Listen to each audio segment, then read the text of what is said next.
What's up, guys? My name is Sean, and I'm the host of the NFT Talks podcast. Now, today we have an episode with the CEO and co-founder of Nori. Now, Nori removes carbon emissions from the environment. We know this subject is a very touchy subject when it comes to crypto and especially NFTs affecting the environment. Now, so these guys, they use a method to remove carbon emissions from the environment, and everything is recorded onto the blockchain. So you'll get a certificate and it's all recorded. So it's very important, and it's going to have a lot of gems.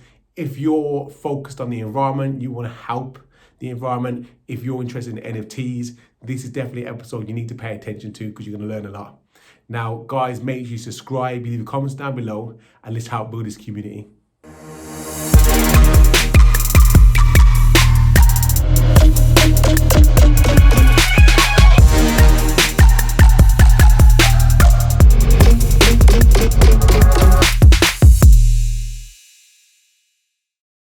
So guys, I'm here with Paul Gimball, who is the founder of Nori, which is a carbon removal marketplace based on the blockchain.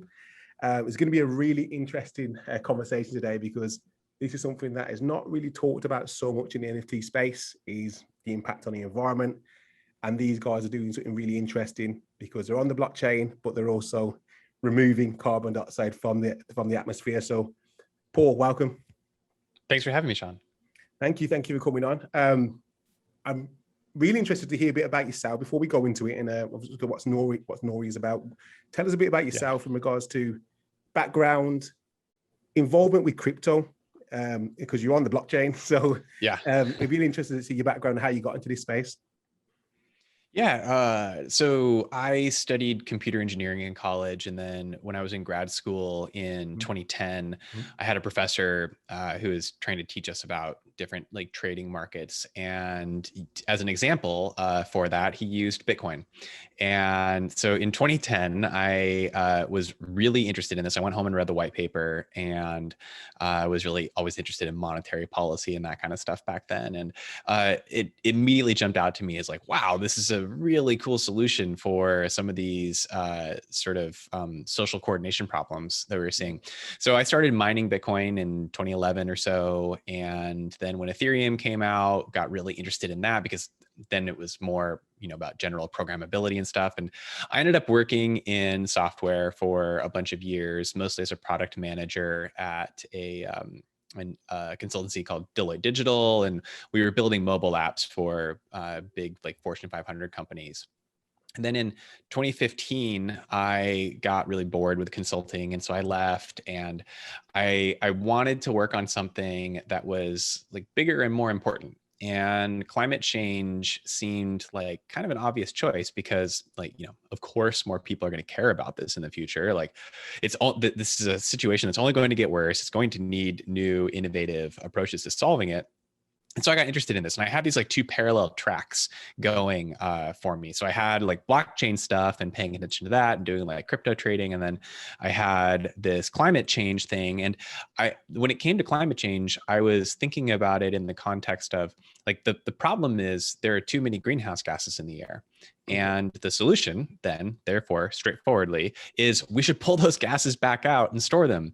And in 2015, I was doing a lot of research into this and wondering, why isn't anyone really talking about this? We see a lot of mitigation efforts, a lot of we need to decarbonize various sectors of the economy. We need to convert to renewables.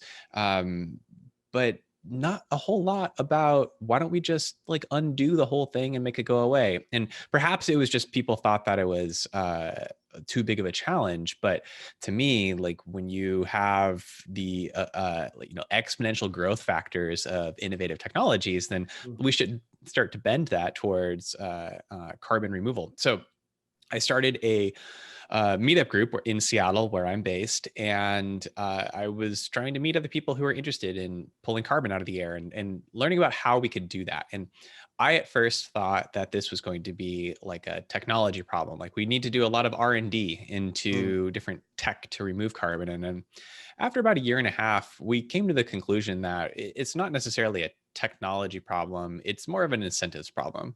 We already know a lot of ways that you can pull large amounts of carbon out of the air through soil carbon or afforestation or growing kelp, lots of these kind of nature-based solutions. Okay. And there are technologies and industrial solutions that are at least known, if not scaled up, like direct air capture. So it's not so much knowing what they are, but actually growing them, scaling them. And that's an incentives problem. And that's where things started to really intersect with blockchain and crypto for me, because in the fall and winter of 2016, we started to see kind of the rise of tokenization happening on Ethereum, and then seeing ICOs take off in 2017, using Ethereum as like a crowdfunding platform. It just kind of clicked for me that, well, what we want is a financial incentive for people to pull carbon out of the air. Well, here is a fantastic tool that can do that and can create this financial incentive in a way that aligns all of the stakeholders' interests around this one particularly very large goal of trying to pull over 1 trillion tons of CO2 out of the air. So that was the initial genesis of what became Nori in 2017. Okay, so a few things you touched on there is the whole removal aspect of it. I mean, excuse me, I didn't even know that was possible. So yeah, because generally they talk about the reduction, stop, don't do this, don't do that. So right. Are you the first company to go out in there and do this to this level? I do believe that we were the first. There are many, many, many more now. But when we got started in 2017, like the first thing that we did was Consensus put on a hackathon that was called Blockchain for Social Impact. And we won in the environment category. And then we founded the company.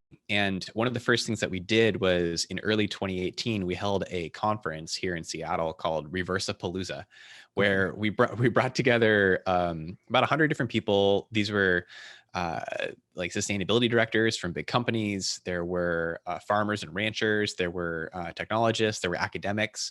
And the intent of the conference was to say, like, put a stake in the ground and say, hey, we're really interested in doing this. We think this is possible. And we think that we should change the conversation. And it's like, if the planet or the like human species is in a runaway car that's like driving towards the edge of a cliff, all the efforts that people were talking about before for climate change were just, we should pump the brakes. We should try to slow down the rate at which we're driving towards the cliff. And here we are at Nori saying, like, no, turn the car around. Get rid of the source of the risk here. So that was novel, having to have that conversation. We actually host our own podcast called Reversing Climate Change and Carbon Removal Newsroom. And we were doing that since 2017 because we recognized that this is a thing that not anyone anywhere was talking about or willing to investigate.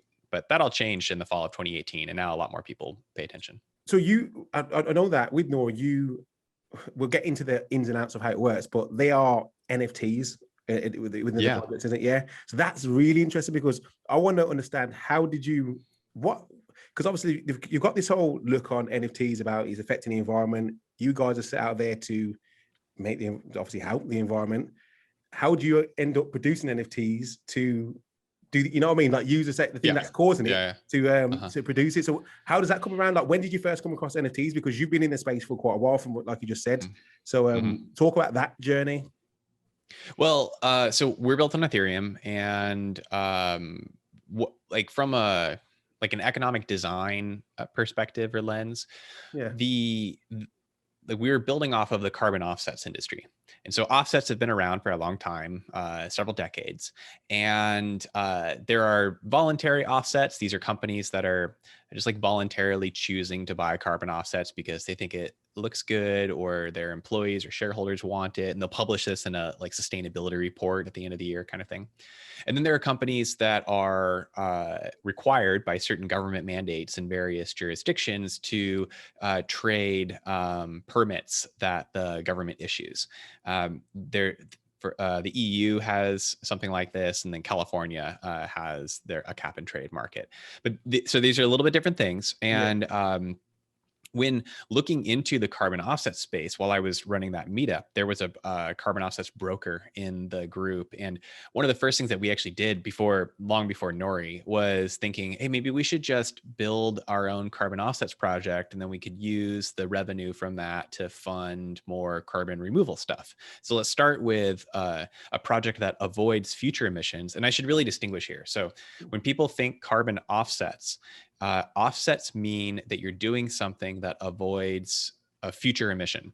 So you're reducing your future emissions, whereas a carbon removal is something that removes carbon that's already up in the air and you're sequestering it. So you're removing past emissions. Okay. So that's the difference between removals and offsets. So we wanted to do this offset project in order to fund more removals work. And what we found was that it was incredibly expensive to get this stuff off the ground. Not just the capital requirements of like the machinery and whatever it was, but in order to get carbon credits certified and issued, you have to go through this, like what is basically a cabal of registries and verifiers that have been set up for the last 30 years in a very weird way. Yeah. And so the carbon offsets industry is very opaque, and there are lots of fees that are put onto the supply side of the market, and which is really kind of silly because like when you think about carbon markets, just know that we're very much supply constrained.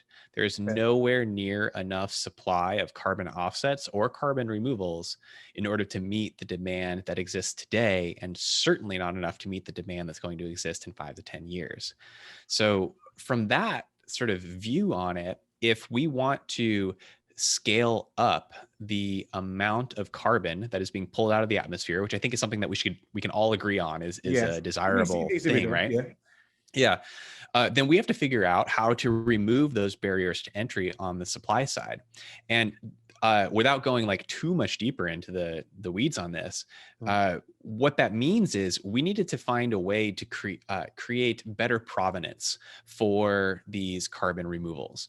There are all sorts of double counting problems that exist both at the international level and just in general, because the way carbon offsets work or carbon credits, when you're issued a credit, you will typically sell those to a broker, and then the broker might sell them to someone else, who might sell to someone else and someone else and someone else. And so ultimately, that's the same ton of CO2 that's being traded over and over again. Everyone's claiming. Yeah. Yeah. And so if we're going to be really serious about pulling large amounts of carbon out of the air, then every new dollar spent should result in net new carbon coming out of the air.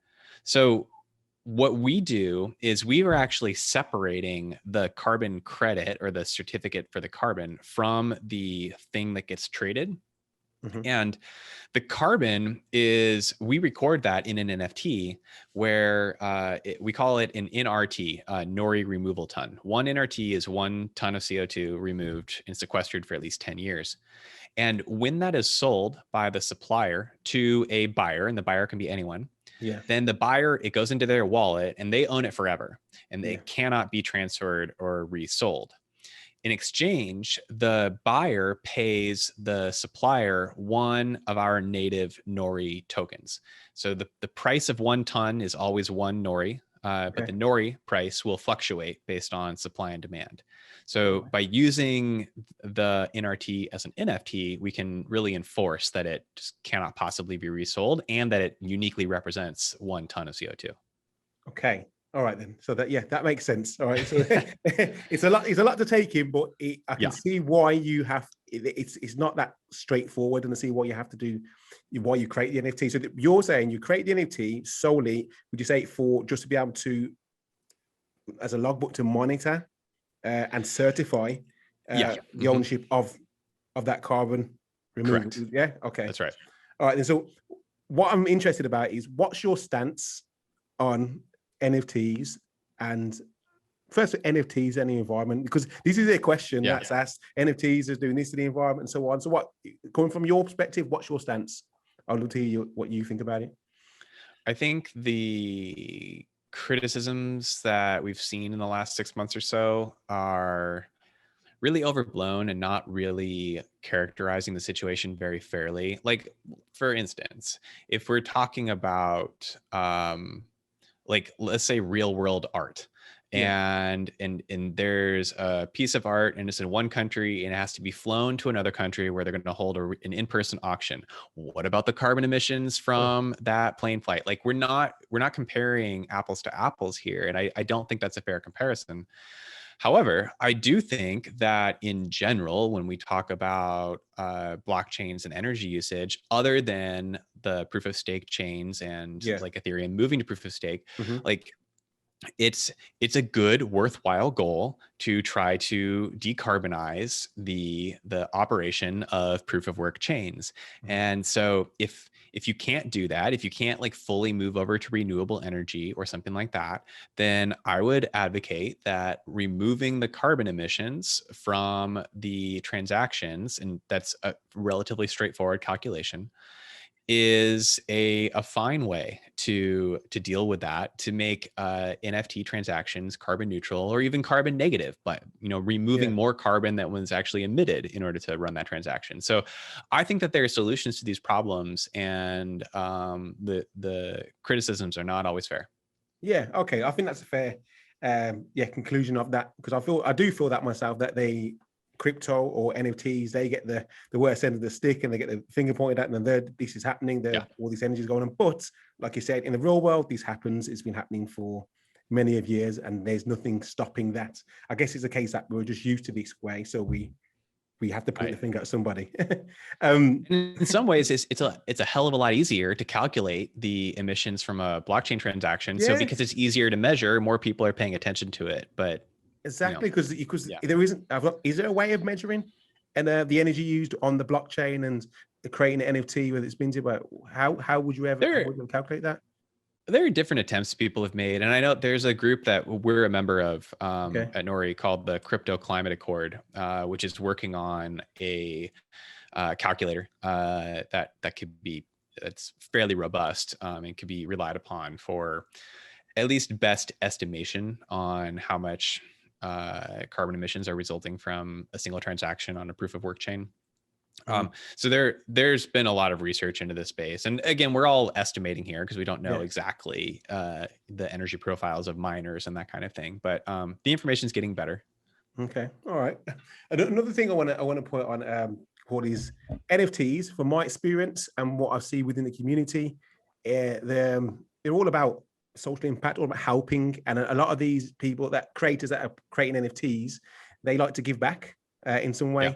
So I feel like obviously Nori are in a perfect position. I don't know if that was planned or so what, but in a perfect position to market yourself to these individuals, to say that, look, this is a way that you can kind of counteract what's going on. I mean, was Yeah. that a thing that was planned, or it just kind of fell that way?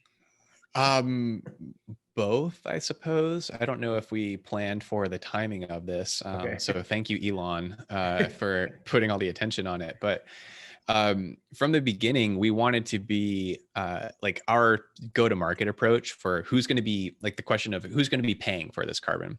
Yeah. What we want is we're launching very, very soon an API that could be integrated into other platforms so that carbon removal can happen automatically. Like, imagine you take an Uber ride, and at the end of the ride, maybe a sponsor plays an ad in the app and then they pay for removing the emissions from the ride that you just took. Or you order something from an e-commerce merchant and they remove the emissions to deliver that to your door. Or you purchase an NFT through some NFT marketplace, and some of the proceeds go towards removing the carbon Yeah. emissions from those transactions. And we have a couple partnerships with platforms that are doing exactly that. Do you think the general public is there much concern for this? Seriously, I mean, I know you're very, obviously you invested, you understand, but across the Sure. public, are they really concerned? Yeah, so but like, as I said earlier, I view this market as more supply constrained than demand constrained. Yeah.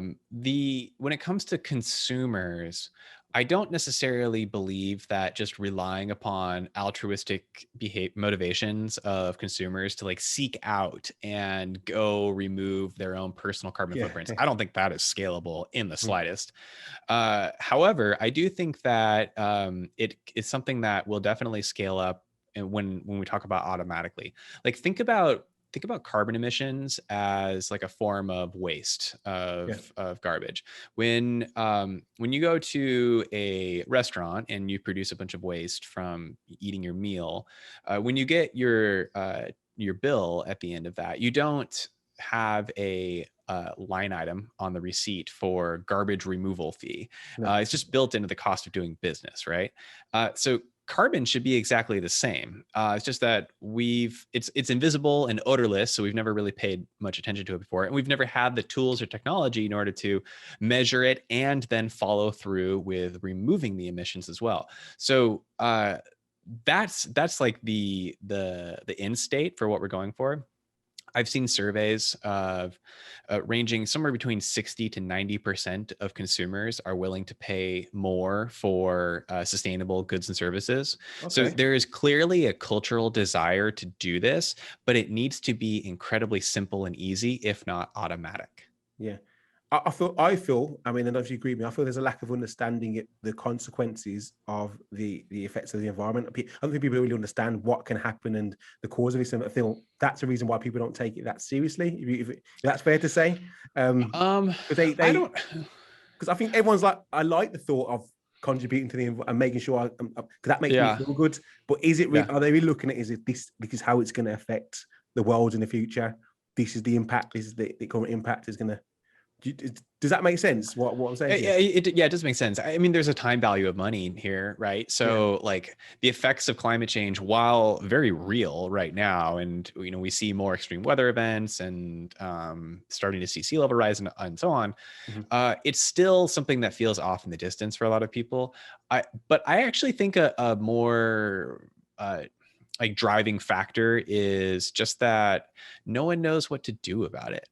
Yeah. And Yeah. and we're constantly left with like the only outlet to be, we try to get our politicians to do something, and we don't even know what that something is. We just want them to do something. So our philosophy at Nori is, well, let's give them something that they can do about it, and it is now directly in your power to deal with carbon emissions. And so that grassroots approach is what I think is going to be most effective in the long run. Yeah. And then I feel that the case that you've got NFTs, it's all monitored on the blockchain. There's that transparency side of it. Of Yeah. if you said you've done something, you can actually show, and Right. it's all there for everyone to see, which I think is really good. Because even if it was a case of the government doing it, if they've done something, it's there to see and what Yeah. they've done. So put your money where your mouth is, kind of thing. Exactly. And we have an insurance policy that if when people remove carbon, they have to make sure it stays out of the air afterwards, after it's been removed, and they have to re-verify what they're doing. And we put all of that data on our website, and it's recorded on chain. So if it's discovered that there's some sort of carbon loss, like the carbon was re-released back into the air, then we'll make the buyers whole. We have and this is where our tokenomics comes in, but we have the ability to go buy new carbon, new NRTs on behalf of the buyer and make them whole. So what you pay for is what you get. We're using this is like another reason why putting this on chain and using crypto economics is a really useful way to ensure that the carbon is staying out of the air once it's been removed. Yeah, I think it's really important. What I want you to touch on is the 3-stage process of understanding. I know we're talking about what you guys do, but just touch on give a very basic overview of what it is, because how would you actually remove? How would you, and then what's the steps to get it to being actual token? Yeah. So you can think of Nori as like we're trying to be an agnostic marketplace where people can propose new methods of removing carbon to us. Like we're trying to use market forces to create incentives for people to figure out better ways of doing this more efficiently, right? Yeah. But we had to start somewhere. And what we chose to begin with is carbon being removed by farmers who are sequestering it in their soils of their croplands. And the way that this works is when you are doing conventional farming, you will plow your field at the beginning of the season, you'll plant your seeds, you'll input fertilizer and water, and you grow them. And then in the fall, you harvest your crop, and then you leave your field empty throughout the winter, and then you repeat the process next year. Well, that's sort of conventional agriculture since World War II has been eroding our soils around the world. Erosion meaning like the soils are not as fertile; they're not producing as much crops as they used to. So there's this body of farming practices that's called regenerative agriculture, which are practices that can actually increase the amount of increase the amount of carbon in the soil, but also increase the crop yields and kind of fix that soil erosion problem. So what happens is instead of plowing, you do a minimal amount of disturbance of the soil and you directly inject your seeds. And then you'll end up using less fertilizer. And then in the fall, you harvest your crops, but then you also plant what are called cover crops. And cover crops are really just like low-lying things like rye or alfalfa or legumes. And you're keeping roots in the ground throughout the winter. And then you kill those off and then you start again next year. So what's happening in the soil is made up of dirt and rocks and minerals and a lot of organic matter like microbes and fungi and worms and so on. And when the crops are in the ground, when they're putting roots down, through photosynthesis, they're pulling CO2 out of the air, right? And then they're depositing nutrients, sugars and starches into the soils that these microbes and fungi are feeding off of. And then in turn, they're breaking down minerals and providing those back to the plant. So it's a very symbiotic kind of relationship. By keeping cover crops in the ground in the winter, you're continually providing more nutrients to them. And then by not disturbing the soil, you're leaving it compacted so that the organic matter doesn't like get exposed to the air and just die off. That organic matter is the carbon. So what these farmers are doing is they're adopting these various practices and they're increasing the amount of soil organic carbon through growing these microbes and fungi. And that has all sorts of benefits for the farms too, because then they'll retain water better. So they're more drought resistant, but they're also more flood resistant. They will eventually see their crop yields increase over time. Okay. But they go through a little dip. There's like a transition period when you go from, it's like if you're living off of a diet of junk food, and then you all of a sudden start eating like really healthy. Yeah. You're not going to see exactly. You're not going to see those benefits right away. It takes time. So in that time, it's somewhat financially risky for farmers to go through that transition because farming is as much of a science as it is an art. And people have been able to figure out, well, I put this in this much fertilizer at this time, and I should expect this level of yield. And so their like business forecasting is predictable. But when you start doing these regenerative practices, that becomes less predictable. So it turns out that paying them for storing the carbon in their soil is the perfect form of bridge financing to get them over that initial hump. So where they get to the point where they start seeing these overall better returns. So it's a really like amazing 2-for-1. We get carbon coming out of the air and we're getting a more resilient food system simultaneously. Yeah, the farmers are actually, it's a win-win. They're benefiting obviously in what they're doing and they're getting paid. So there's less risk of actually, obviously what you talked about. Okay. So that's really interesting. Like I said, I would never have known anything about that. And I'm glad you explained it to that Me level. either. Yeah. So, good. So what's the next step after that? Okay, you've reduced farming. How do you monitor it? I mean, in fact, how do you measure it? Like so there are, so we're in the US and we're only working with US farmers right now. We do want to expand internationally. But there are, like we work with a partner who has been funded by the US Department of Agriculture for a long time. And they've got like a measurement network set up around the country where they're doing soil sampling at all these different locations around the country. And then they layer on top of that a bunch of different data models. And we're collecting operating data from the farms, like what kind of crops you're growing, where your fields are located, what kind of fertilizer you're applying, and so on. And then we can run all that through this third-party tool.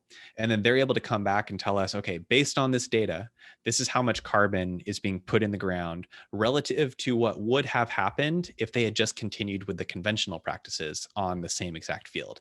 So that's telling us how much carbon is there because of the actions that the farmer took. And then there's a verification step that happens after that, where the farmers have to have the data that they provided be verified. So these independent third-party verifiers, they're accredited. What they do is they're checking the accuracy of the data that the farmers provide. Like Okay. maybe look at invoices or receipts for seed or fertilizer purchases. They might look at satellite imagery to see that, yes, you were growing that crop in that year. They're looking at land title records, making sure that you have the right to actually do this for that land, and so on. So once they sign off on that, then we generate the NRTs, and then the suppliers can sell them to buyers through our market. Okay, that's a really interesting process, like, and it's well put together. While you were talking about obviously the process of obviously the farmers do, I feel like, have you looked? Is your next steps of potentially going to Africa? Because obviously all the agriculture over there, the infrastructure. I mean, they haven't got a strong infrastructure, but something like this work. I feel that would work. So we get asked that question a lot. The challenge is around the data and how we're actually doing the measurement. So Africa is probably a ways away. What's going to be coming in the future is more of this will be done through satellite imagery. Okay. But that satellite stuff has to be calibrated and ground truthed to what's actually happening on the ground. And there's just not enough like field research being done there yet. Okay. What's next for us is more likely adding additional methodologies. So whether this is kelp farming or afforestation, like planting trees, or biochar, or construction materials, or direct air capture, we're still sorting through that and trying to create a like repeatable process that people could use. So how do we know that these measurements are valid? That's really like the scientific question. And how do we get this peer reviewed so that we have a lot of good scientific community input? Those are some scaling things we're working on right now. And then the other big thing for us is that to date, people have been buying these NRTs with cash, because we took a go-to-market approach of saying, let's get the carbon side of the business working from end to end first, and then let's layer in these token economics so that we can start scaling it up. And that's the point that we're at right now. So we're actually planning to launch our native Nori token later this year in 2021. And that will then become the method of payment. And it'll also be the method of price discovery. How do we know how much this carbon should cost? Well, it should be driven by market forces, supply and demand. So that's what's coming later in the year. Okay, so you've and how long has the project been running? How long has it been? We were founded in 2017. 2017, so 4 years. Yeah, 4 years. You've been here. You've definitely done your homework. I guess it's something that I'm just amazed by how detailed it is, and the whole setup and the way you put it together. I just feel like it's incredible. Like, well, thanks. It is. It's really complex, and we think that we've found, like the saying, the Archimedes saying, like,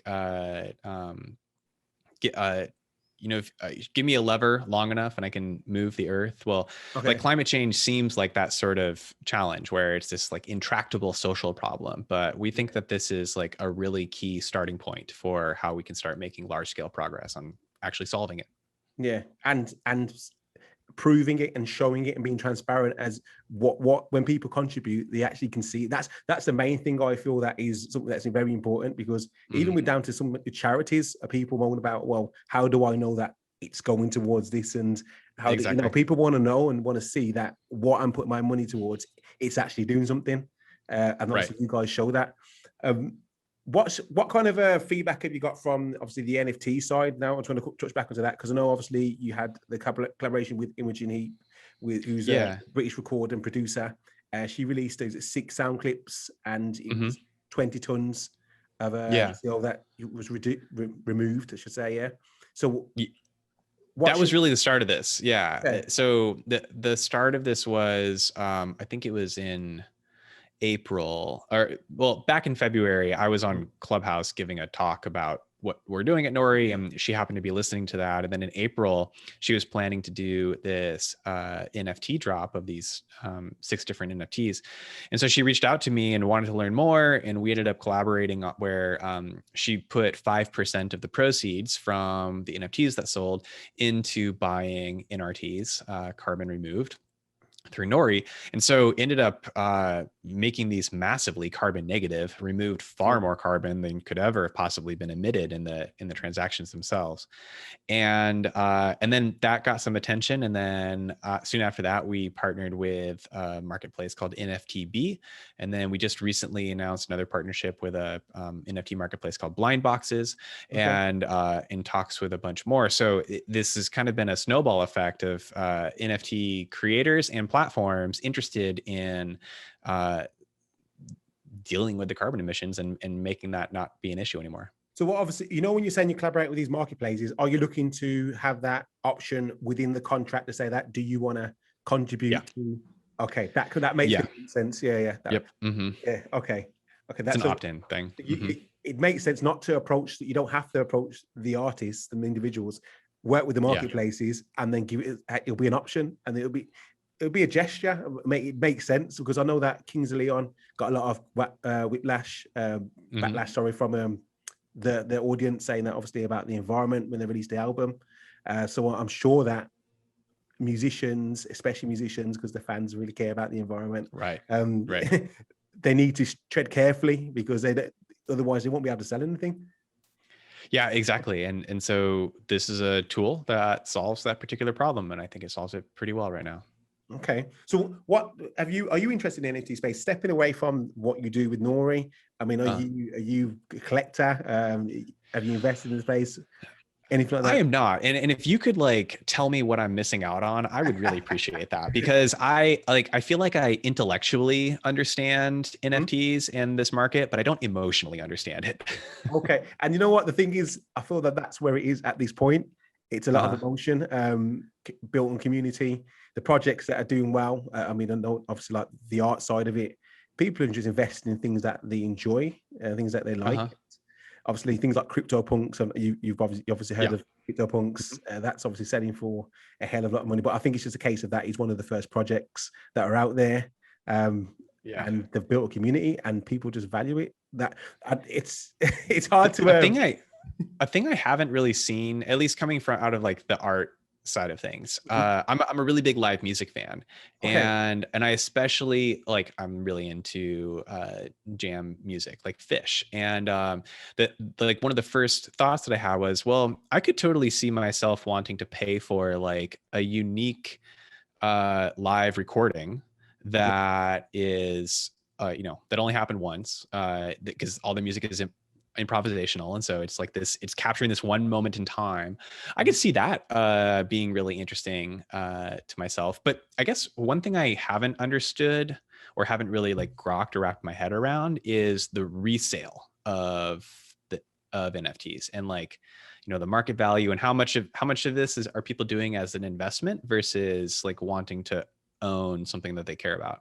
I feel unless you're buying a CryptoPunk at this point, or there's very few projects that you will buy to resell.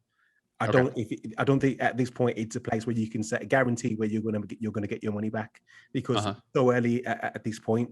But like you said, the value is going to come from utility, which you just mentioned. If you had your favorite brand produce an NFT and they said that it was going to be a live recording, or they were going to give you a meet and greet access, or front seats to all the concerts, that might appeal to you. So I feel like when you come to the NFT space, you've got to find where you fit in. It ain't a case that everything fits all. You've got to find where you fit in, and you like what you like, and then that's where your obviously interest will lie. And then you'll find other people like yourself in the community, and that's why I feel it's great. That's why it grows, because obviously you're going to meet, being in a Discord, because they normally have Discords, you'd meet other fans just like yourself that want this NFT. And let's say you've all got the same NFT now, and then you're almost building that whole exclusive fan base, and it becomes a whole different thing. And then they drop something else that only you guys can go to, and it becomes a whole experience. That makes a lot more sense to me. Yeah. Cool. So it's just changing the way. I think NFTs, personally, for me, it's in changing the way.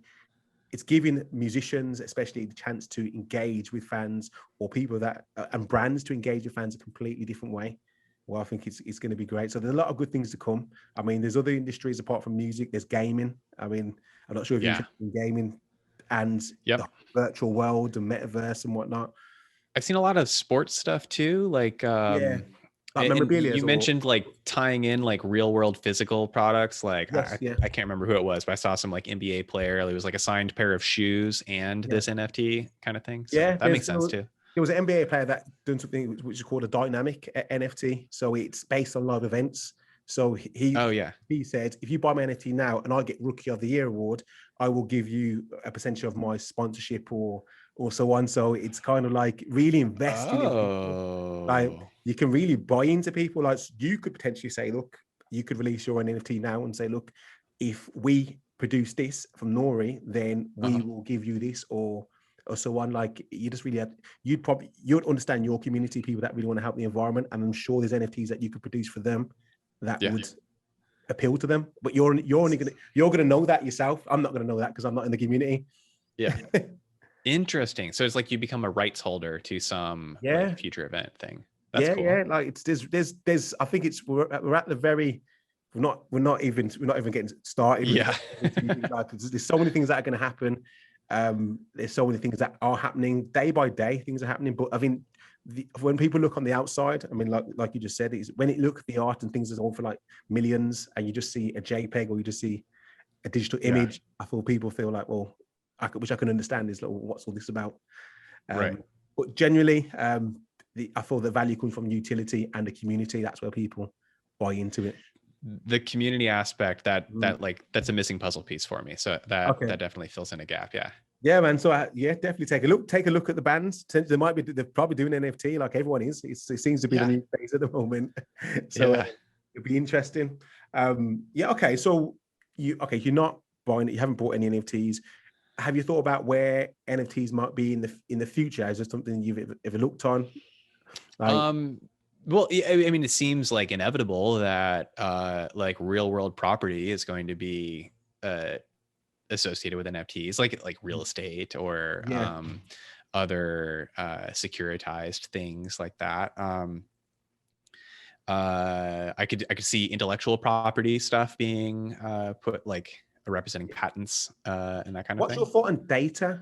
Okay, so like this is something interesting. I mean, I feel that is a good question to ask yourself because you tackled almost not so much, but you're in that kind of field. So capturing data is obviously valuable. Obviously we understand that. What's your thought on people creating NFTs on their own data and holding on to that?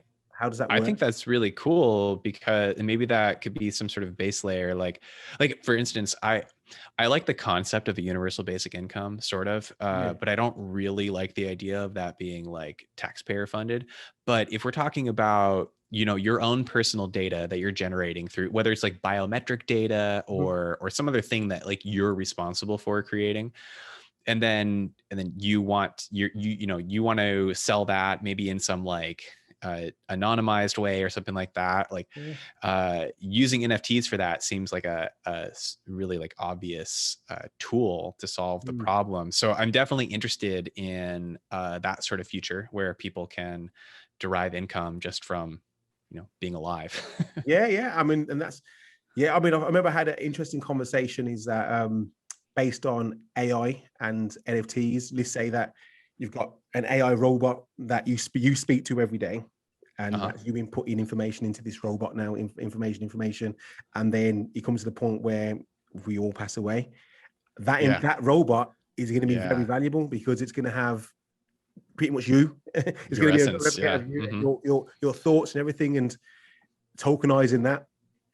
Actually, we had Imogen on our podcast on reversing climate change. I think it just came out like a week ago. And towards the tail end of the conversation, she mentioned that she's done that. She has an AI Imogen bot that like her fans can, like if they're subscribed, they can like interact with. And I was talking to a friend of mine about this, and we're like questioning, like, would you do that? Would you, Sean, would you want to create like this bot of yourself? I'm going to put something out there. I use social media, so I do that to a certain extent. I just don't own that information. Like, Facebook or Instagram know me a lot better than I know myself with all the information I've inputted. So we're doing it. I feel that we already do it to a certain extent. So why not? That's fair. Yeah. Okay. Like we hold that information for us, or we give it to somebody else. I feel that's where we're at this point in this world. So I feel like it's about taking back and taking ownership with this Cool. NFT. So yeah, I guess there's a lot of things I've said no to I'm doing now. So you kind of just either evolve or you segregate yourself. So I'd like to think on the positive side, yes, for like obvious reasons, being able to, for my children to be able to have any knowledge and pass the knowledge and that side of it, that's great. But obviously people getting access to that, I mean, obviously that's going to be the risky side of it. What about you? When deepfake Sean is now being used to do like voice authentication. You make a good point about the fact that we already put a lot of that out there. And at least, I mean, like you could look at my Twitter and you could sort of, I'm sure you could like, GPT-3, like a Paul bot based off of that, wouldn't necessarily be my voice. My one concern would be about future sentience, and maybe that's a little far out, but like I definitely don't want a sentient like digital version of me. I would prefer just be the only one. I understand, but this can happen. I mean, I always go back to this film when everyone refers to it, Ready Player One. Have you seen that? So he done that, didn't he? In that film, he captured his mind, and the guy went and spoke to him in the museum, and he was leaving the clues. And I don't know, it depends. I don't see why not. What's the harm, Well, but then you've got this crazy like dystopian sci-fi situation where now you're forked, and that bot is going in its own direction, and you're living your own life, and now there are two almost parallel versions of yourself. I don't know. I grew up reading and watching a lot of sci-fi and just seeing a lot of the ways that can go badly. So no, that's my concern. No, there's no way I'm saying. I think I'm just being. I'm at this point where I'm just having my mind open rather than shutting things down, because I think that's the best way to accept what's going on, because I feel in the next 5 years, 10 years, there's going to be a hell of a lot of change going on and a lot of different things happening and you either adjust and evolve with it, or you kind of just put yourself out. And I feel like I missed the internet. I would say I missed that part and didn't do anything with that. Social media. How do you mean? I said I missed the internet. I didn't do anything with the internet. I mean, I was around when the internet came around, but I didn't. I didn't capitalize off it. I weren't a part of it. I weren't anything. So I feel that we're at the early stages of a big change again, and I'd rather be a part of it than being on the sideline. So absolutely, yeah. So that's my approach. That's why I'm being open-minded and saying, look, I'm gonna let's see what happens, and being a part of it, at least you can potentially have your say, because if you're not, influence the outcome. So that's my approach on it. I'm not sure how you feel about that.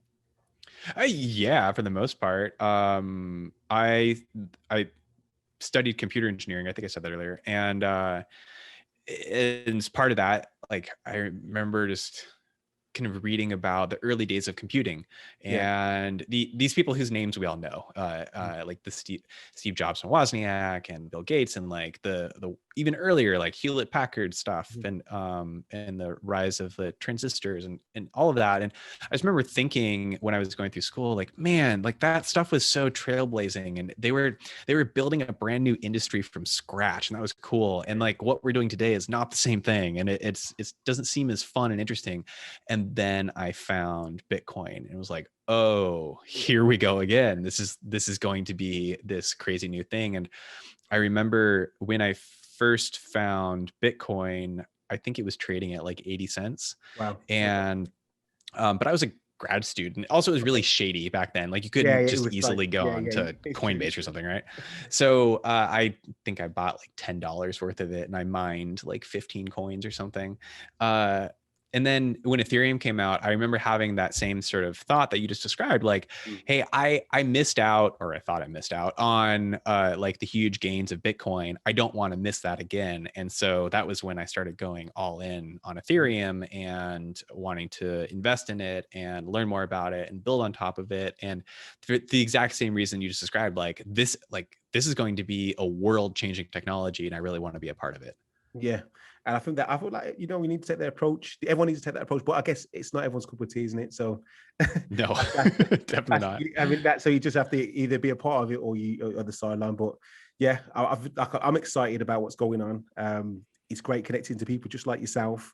having these conversations and seeing what you're doing. And it's amazing that you're the first. I mean, the first project I'm seeing doing anything like that, and I'm coming across a lot of projects like that in the NFT space. The first person to do this, the first person to do that, and yeah, and I just feel like there's so much to come. So this is just the start. Like, so I know I keep repeating myself, but that's just how I feel about it. It's just like, I'm just happy for things to grow and things happen every day. And yeah, I'm just looking forward. Innovation is exponential, and we're still on the linear part of that curve right now. 100%. Well, I'm going to wrap it up today. It's been a pleasure speaking to you, Paul. You've educated me definitely, especially on the environmental side, and I feel like it's going to be valuable for the audience, because everyone talks about this in the space. Anytime I make a post about this, everyone's commenting and whatnot.